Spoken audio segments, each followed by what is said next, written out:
tohi väljas seda pardi jalga puruks lõigata ja see ots tuleb maha raiuda.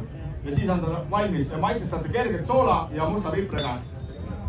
See on sellepärast, et kui me paneme selle konfiisse, siit see kondi ots läheb ise puhtaks ja ta peab olema selline pall lõpuks.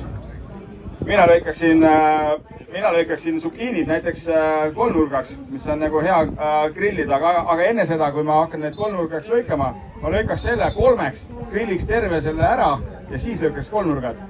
Ehk siis põhimõtteliselt nii.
No nii, vabandage, lubage serveerida.